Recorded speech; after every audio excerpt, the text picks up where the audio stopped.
Did the Israelis attempt to detonate a nuclear facility over Iran until the Russians stepped in? Is there any truth to that?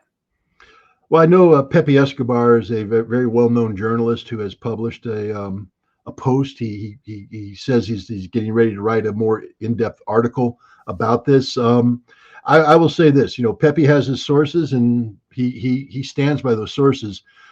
Sometimes sources say things that journalists muddle in the interpretation.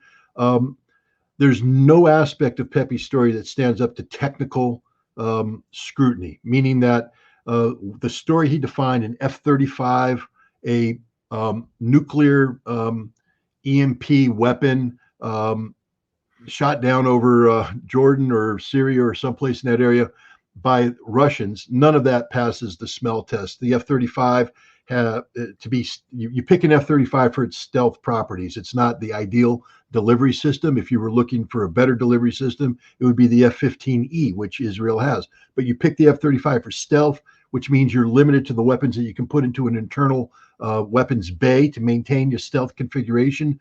That weapons bay is not big enough to hold a weapon that Israel doesn't have, which is basically an anti-satellite weapon, a rocket that can be fired by the F-35 as it goes up. You fire the rocket in the air. This one will be nuclear armed, and it'll have a nuclear detonation in the atmosphere, which then creates the EMP. But again, the size of the warhead on that translates into a very small area in Iran that would be affected by this, meaning that it has no strategic utility. It makes no sense. And plus, Russia's shooting it down.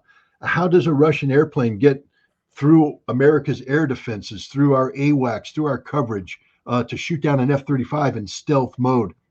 And there's no debris, there's nothing. I would say that Pepe's been taken to the cleaners on this one, but he has his sources. He's going to write something. Maybe he can prove me wrong. We'll see what he comes up with. If what he said is true, what became of the nuclear device? Where is it? In a desert somewhere?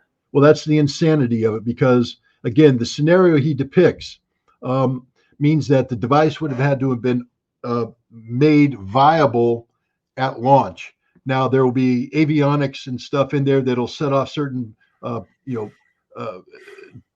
safety aspects of it, so the weapon will be safed, but the actual nuclear material is in the weapon. In the old days, when we flew hydrogen bombs around, the crew would actually have to insert the pit into the weapon, so that if the plane crashed on takeoff or something, you didn't have a actual hydrogen bomb around there assembled. This one, it would be there. So if they lost an F-35, A, that's huge. B, they lost a nuclear weapon. C, fissile material now sitting in the desert, where D, there's terrorists out there who, if they got their hands on this, could wreak havoc, whether or not they can actually detonate it, but they could use it to create a dirty bomb. It didn't happen. That's what I'm saying. It didn't happen. I'll bet a paycheck on that.